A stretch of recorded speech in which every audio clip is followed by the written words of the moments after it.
Des centaines de millions de silhouettes félines arpentent aujourd'hui nos foyers, leurs griffes résonnant sur les parquets du monde entier. 220 millions exactement, selon le dernier recensement de la Fédération internationale féline.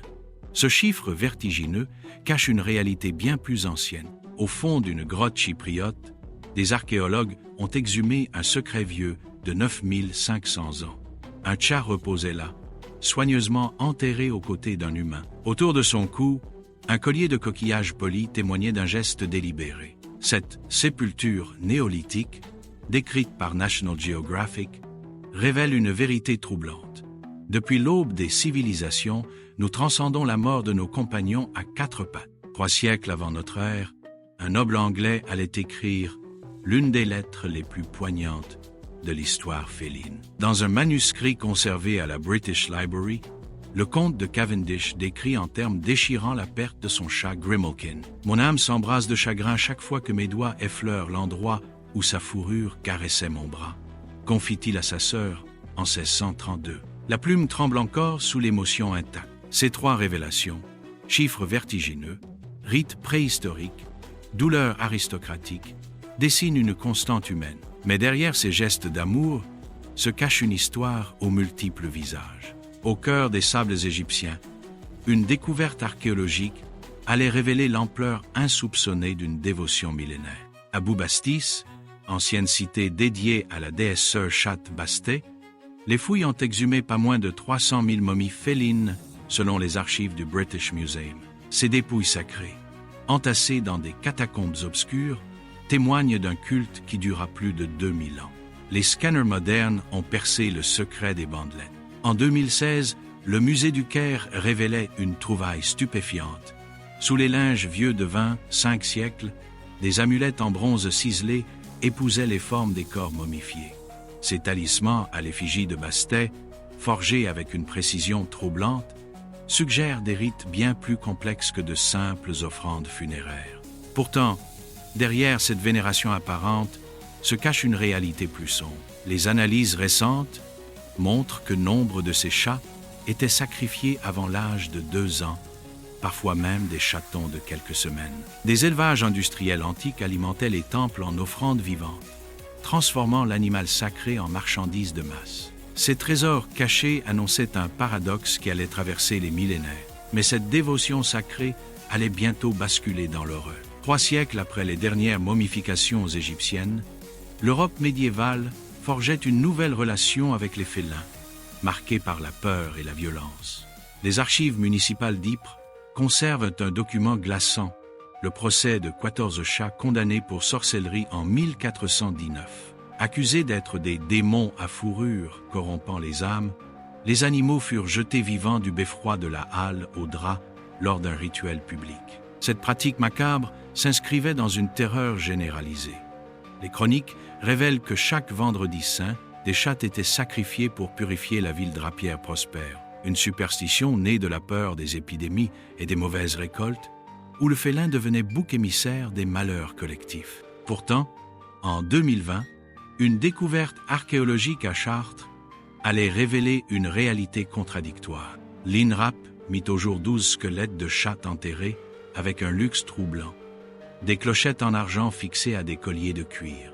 Datant de la même époque que les procès d'Ypres, ces sépultures clandestines suggèrent un culte secret rendu aux félins malgré l'interdit religieux. Les analyses des métaux précieux montrent un travail d'orfèvrerie raffiné comparable à celui des reliquaires chrétiens. Les clochettes, traditionnellement associées à la protection contre les esprits malins, posent une énigme.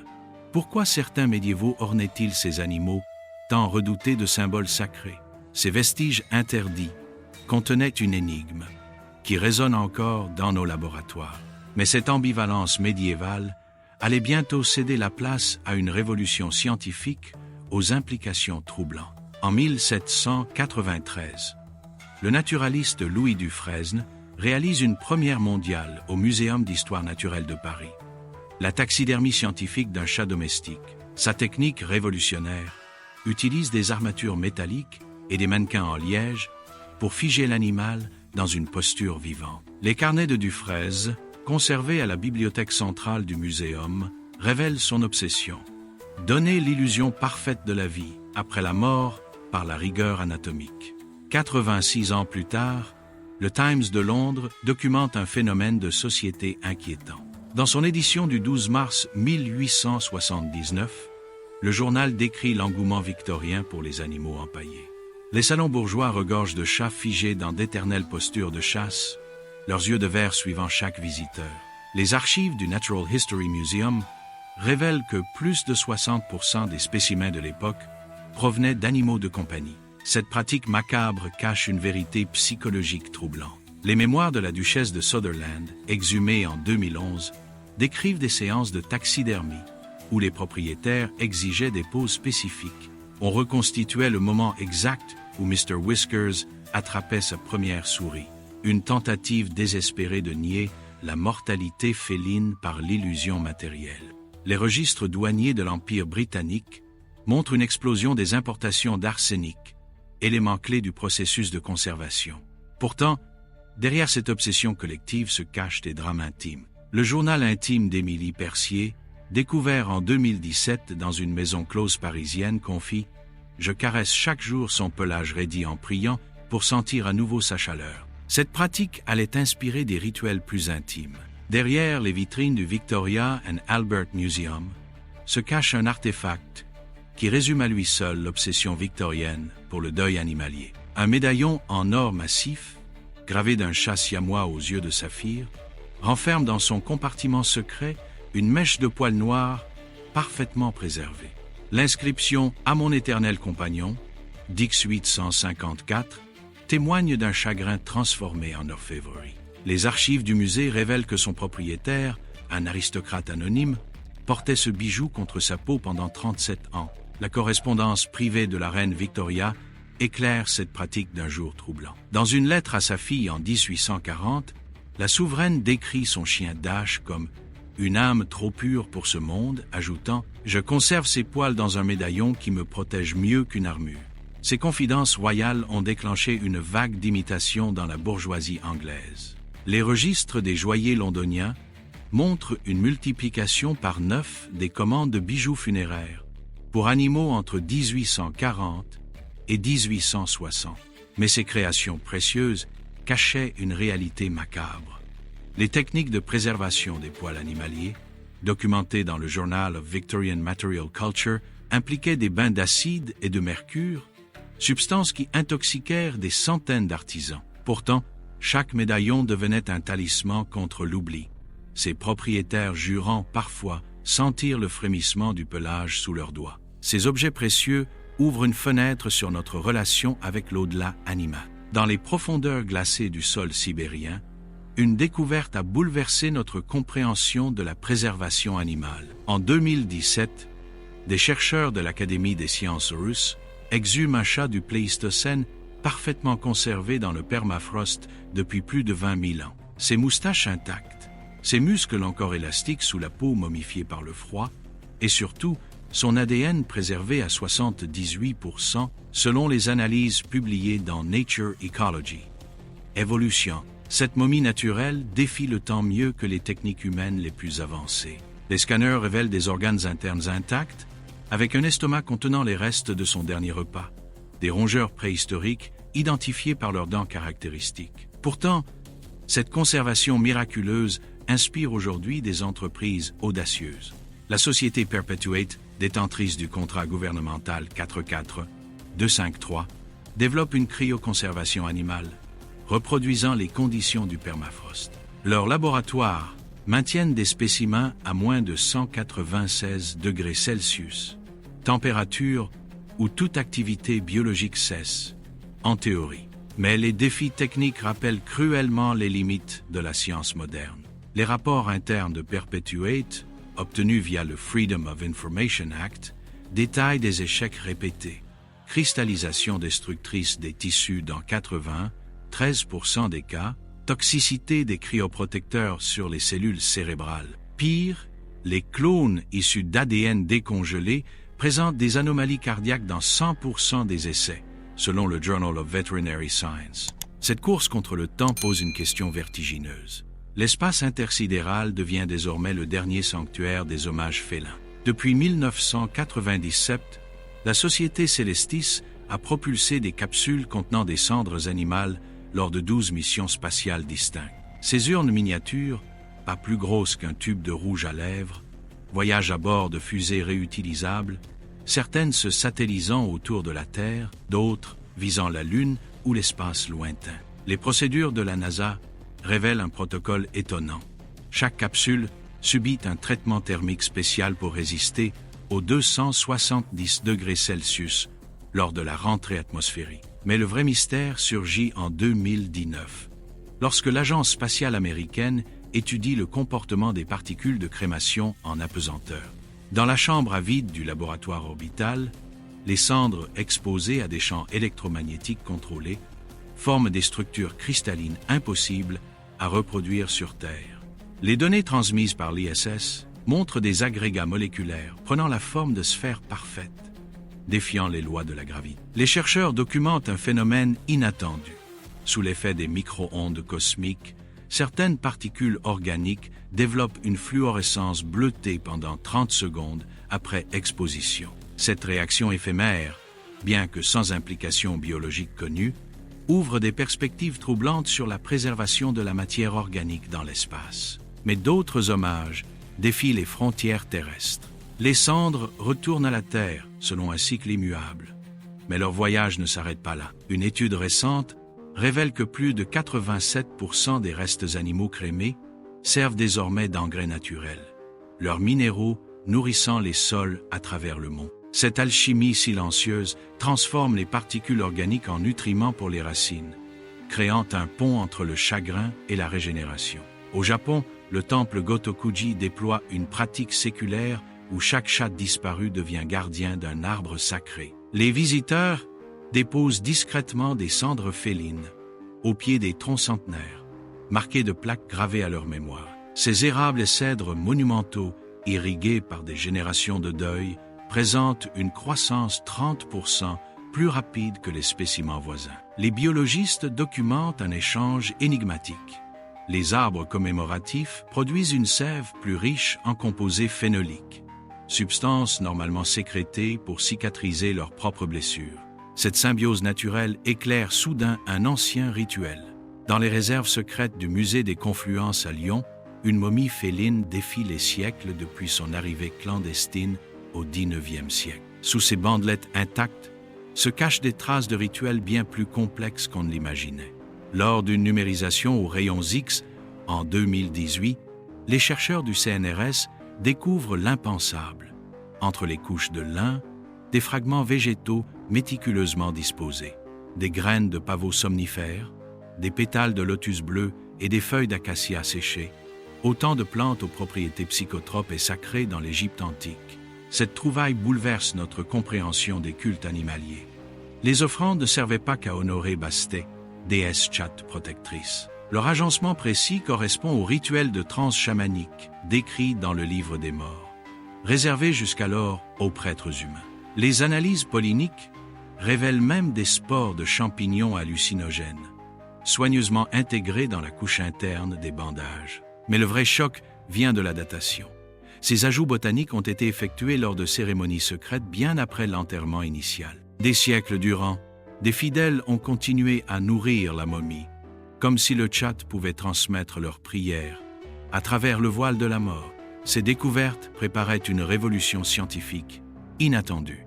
Au cœur de l'université de Nottingham, une chambre forte abrite l'ambition ultime de l'humanité, la Frozen Ark. Ce sanctuaire génétique préserve l'ADN de plus de 100 espèces menacées, dont des félins rares. Des échantillons congelés à moins de 196 degrés Celsius, une tentative de vaincre le temps grâce à la science. Mais un mystère persiste. Lorsque les chercheurs tentent de cloner ces précieux génomes, une découverte glaçante émerge. Les chats clonés, comme la célèbre CC créée en 2001, présentent une longévité réduite de près de 30%.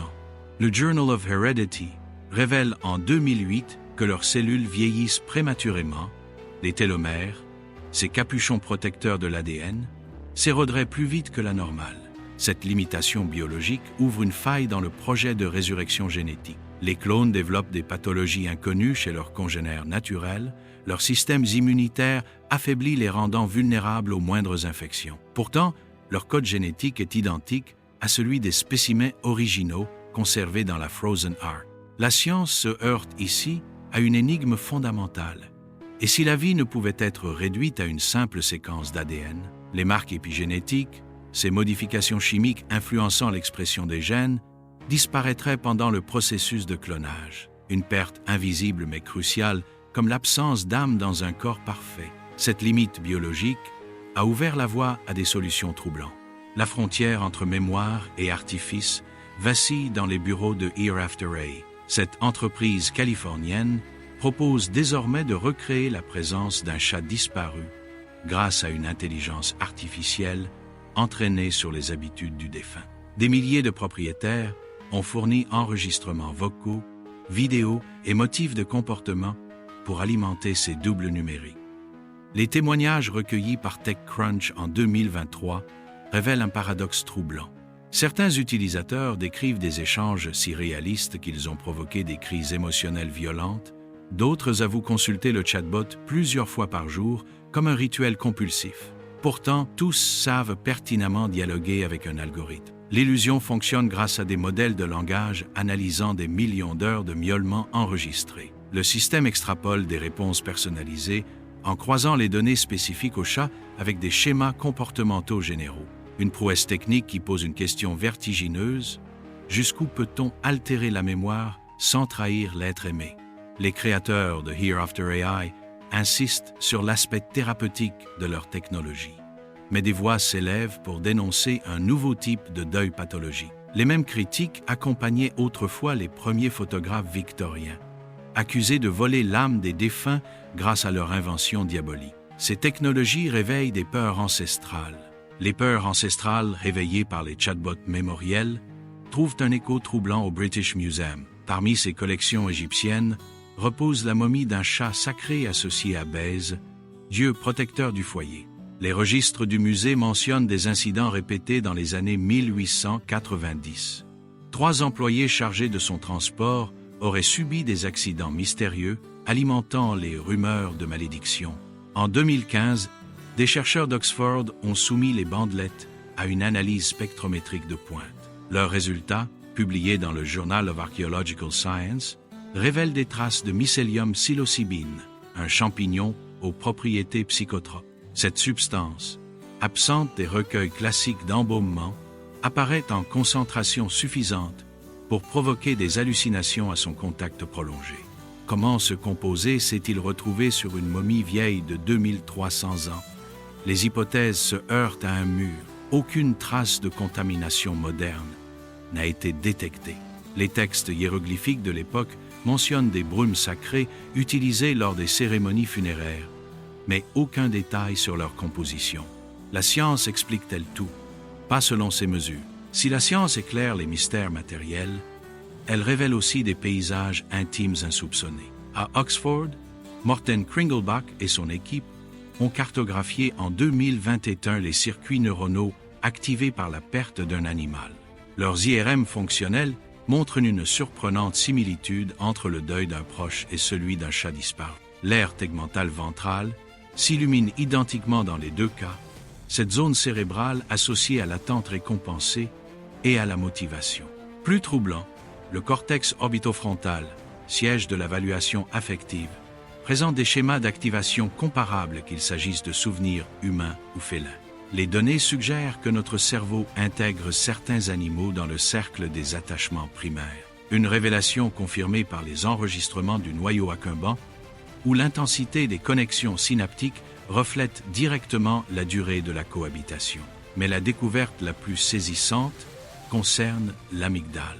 Chez les participants évoquant leur chat décédé, cette structure liée à la peur montre une activité réduite de 43%, comme si la mémoire animale apaisait les mécanismes de l'anxiété. Ces mesures objectives corroborent des siècles de témoignages sur le rôle thérapeutique des compagnons à fourrure. Pourtant, chaque scintillement neuronal cache un paradoxe. Les mêmes circuits cérébraux qui nous poussent à immortaliser nos chats par des momies ou des clones sont aussi ceux qui rendent leur absence insupportable. Une dualité biologique gravée dans notre cortex depuis l'enfance, bien avant que les premières civilisations n'enterrent leurs félins avec des offrandes. Ces mécanismes cérébraux ont une contrepartie tangible.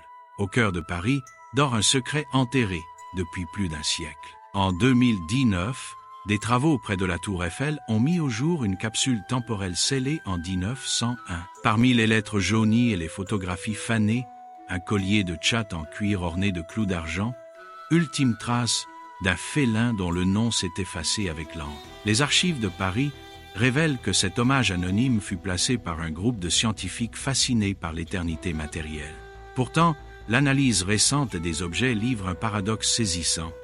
Les matières organiques se sont dégradées 2 fois plus vite que prévu, malgré des conditions de conservation optimales. Une étude du CNRS en 2019 démontre que les fibres de laine présentes dans le collier ont subi une hydrolyse accélérée, comme exposées à une chaleur constante. Or, les capteurs environnementaux n'ont jamais enregistré de variations thermiques dans la chambre souterraine. Les chercheurs ont reproduit l'expérience avec des échantillons identiques scellés dans des boîtes en plomb. Après seulement 5 ans, les mêmes marqueurs de dégradation apparaissaient, une énigme physique qui remet en cause nos modèles de vieillissement des matériaux. Les réactions chimiques spontanées observées défient les lois connues de la thermodynamique, comme si la présence de restes animaux modifiait imperceptiblement leur environnement. Plus troublant encore, les microcapteurs ont détecté des variations de pression atmosphérique exclusivement autour des échantillons biologiques. Ces fluctuations correspondent étrangement au cycle lunaire, sans qu'aucun mécanisme connu puisse expliquer ce lien. Les physiciens évoquent une possible interaction entre les composés organiques en décomposition et les champs gravitationnels. Une hypothèse qui bouleverse notre compréhension de la préservation. Un processus qui défie toutes les prévisions. Au fond des laboratoires modernes, une innovation légale redéfinit notre rapport à la matière animale. Depuis 2020, l'État de Washington autorise le compostage contrôlé des animaux de compagnie. Un processus où les corps se transforment en humus fertile en 60 jours. Des installations spécialisées mélangent les dépouilles à des copeaux de bois et à de la luzerne, créant un écosystème microbien, accélérant la décomposition 10 fois plus vite qu'en milieu naturel. Pourtant, les déserts les plus arides du monde gardent une leçon inattendue. Dans l'Atacama chilien, des chercheurs ont exhumé des momies félines vieilles de 5 siècles, préservées naturellement par le sol hyperaride. L'étude de 2018 révèle que ces chats momifiés présentent une structure cellulaire plus intacte que ceux traités par les méthodes industrielles modernes. Leur secret, une combinaison unique de sels minéraux et de courants d'air souterrains stabilisant les tissus mous. La comparaison entre ces processus éclaire un paradoxe troublant. Là où l'humain utilise des cuves en acier et des bactéries sélectionnées, la nature obtient des résultats supérieurs grâce à des interactions chimiques encore mal comprises. Les momies chiliennes contiennent des traces de nitrate et de cuivre absents des sols environnants, comme si la décomposition avait généré ses propres agents conservateurs. Des expériences en conditions contrôlées montrent que l'ajout de ces minéraux à du compost moderne triple la vitesse de transformation. Une découverte qui révolutionne les pratiques funéraires écologiques, mais soulève une énigme majeure. Comment des éléments normalement corrosifs peuvent-ils à la fois préserver et décomposer? Mais certains phénomènes résistent à l'explication. Au cœur des laboratoires les plus avancés, une découverte inattendue vient bouleverser notre compréhension du vivant. Des chercheurs de l'Université de Princeton ont mesuré en 2018 des variations énergétiques imperceptibles autour d'animaux endormis. Leurs capteurs ultrasensibles ont détecté des fluctuations rythmées correspondant exactement au cycle de sommeil paradoxal des chats observés. Ces enregistrements révèlent un phénomène troublant. Pendant la phase de rêve, les félins présentent des signatures énergétiques 30% plus intenses qu'à l'éveil. Des motifs géométriques complexes apparaissent alors dans les données, ressemblant étrangement aux schémas cérébraux humains lors des états méditatifs profonds. L'équipe a reproduit l'expérience sur des dizaines d'espèces, des rongeurs aux grands mammifères, avec des résultats comparables. Le plus intriguant surgit lors des derniers instants de vie. Des capteurs positionnés autour d'animaux en phase terminale ont enregistré une brusque amplification du signal, suivie d'une chute verticale au moment exact du décès constaté médicalement. Cette empreinte de transition présente des caractéristiques identiques chez tous les sujets, indépendamment de leur taille ou de leur espèce. Ces données objectives posent un défi aux neurosciences modernes. Elles corroborent les anciennes croyances sur les auras animales, mais par des moyens technologiques rigoureux. Pourtant, aucun modèle physique actuel n'explique comment l'activité bioélectrique standard pourrait générer de tels champs mesurables à distance. Une piste émerge des études sur la conscience animale. Les mêmes réseaux neuronaux associés à la perception de soi chez l'humain s'activent chez les chats lors d'interactions sociales complexes. Ces mécanismes cérébraux partagés pourraient-ils générer des manifestations énergétiques détectables? La frontière entre biologie et physique fondamentale semble s'estomper. Ces données nous ramènent à notre humanité. Les mains anonymes de l'histoire nous ont légué des témoins silencieux. Au musée du Louvre, une collection de statuettes étrusques en bronze défie le temps depuis plus de 2 millénaires. Ces figurines animales, découvertes dans des tombes toscanes, portent sur leur flanc poli les stigmates d'un usage intensif. Les analyses microscopiques réalisées en 2019 révèlent des micro-rayures concentriques qui ne trompent pas. Génération après génération, des doigts anxieux ont caressé ces effigies avec une régularité obsédante. Ces artefacts votifs, hauts comme 3 pommes, représentent des félins aux postures étrangement vivantes. Leurs pattes, avant légèrement relevées, suggèrent un mouvement suspendu, comme figé dans l'instant précédant la course. Les archéologues notent une particularité troublante. Les zones les plus érodées correspondent exactement au point de contact décrit dans les rituels apotropaïques étrusques. Les encoches sur les oreilles des statuettes auraient servi à fixer des offrandes périssables, peut être des touffes de poils ou des lambeaux de tissu imprégnés de l'odeur des défunts. Le véritable mystère réside dans la répartition chronologique des traces d'usure. Les strates d'oxydation montrent que ces objets ont été manipulés bien après la disparition de la civilisation étrusque. Des siècles durant, des anonymes sont venus déposer des fleurs séchées et des graines devant ces chats de métal, perpétuant un culte dont l'origine s'était pourtant perdue. Cette persistance soulève une question lancinante. Quel pouvoir attribuait-on à ces artefacts pour qu'ils traversent ainsi les âges? La réponse pourrait se nicher dans leur fonction originelle. Les tablettes de Pyrgi, décryptées dans les années 60, évoquent des gardiennes aux yeux de lynx, protégeant le passage vers l'au-delà. Les statuettes féminines, accompagnant souvent, ces chats portent des scarifications correspondant aux marques de deuil décrites par l'historien Théopon. Une symbiose troublante entre mémoire individuelle et symbolisme collectif. Cet héritage cache un dernier paradoxe. Les mains qui jadis caressaient des statues de bronze répètent aujourd'hui leurs gestes sur des éprouvettes. En 2004, une révolution silencieuse ébranle le monde de la thanatopraxie féline. La société Genetic Savings Clone annonce la naissance de CC, premier chat domestique cloné commercialement. Le contrat stipule un chiffre qui donne le tournis. $50 000 pour ressusciter les gènes de Rainbow, une chatte morte 1 an plus tôt. La technique employée défie l'entendement. Un noyau cellulaire prélevé sur l'animal original est transféré dans un ovocyte énucléé, déclenchant le développement embryonnaire. Mais le résultat échappe à toute logique. CC présente une robe tigrée là où Rainbow était calico, un caprice génétique dû à l'inactivation aléatoire des chromosomes X. Pire, son comportement diffère radicalement de son modèle, selon les observations publiées dans le journal of Heredity. Les chiffres officiels cachent une réalité plus sombre. Pour obtenir ce clone viable, 28 tentatives ont échoué. Des embryons difformes, des morts néonatales, des organes défectueux, le prix caché d'une quête d'immortalité génétique. Les études ultérieures révèlent un fait troublant. Les clones félins présentent systématiquement des télomères raccourcis, condamnés à vieillir prématurément. Cette pratique pose une question vertigineuse. L'obsession de recréer la vie défie parfois la raison. Ceux qui ont tenté de cloner leur animal découvrent une vérité glaciale. Même avec un ADN identique, l'essence unique s'évapore. En 2019, l'Organisation mondiale de la santé franchit un cap historique.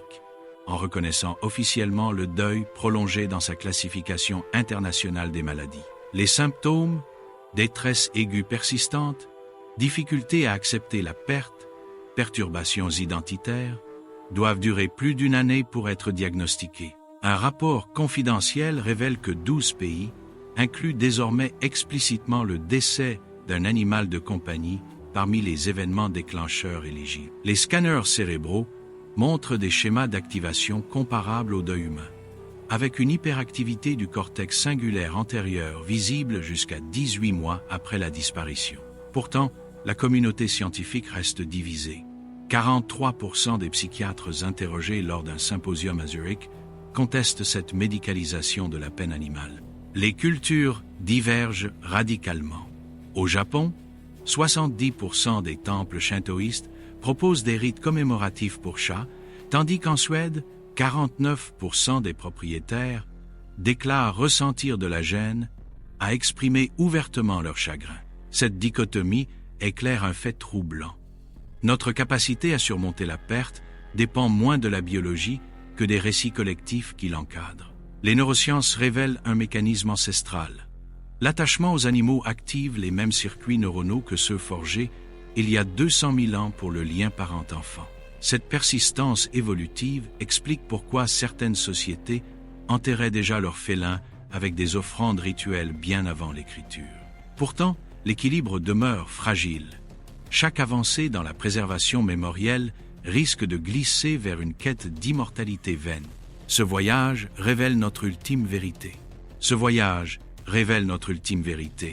Chaque caresse laisse une empreinte indélébile sur le monde. Les chats domestiques influencent aujourd'hui des écosystèmes entiers, leur présence affectant la biodiversité à une échelle insoupçonnée. Une étude parue dans Nature Ecology, Evolution démontre que ces félins participent au déclin de 63 espèces d'oiseaux et de petits mammifères classés en danger critique. Prenez le cas de Stevens Island, en Nouvelle-Zélande.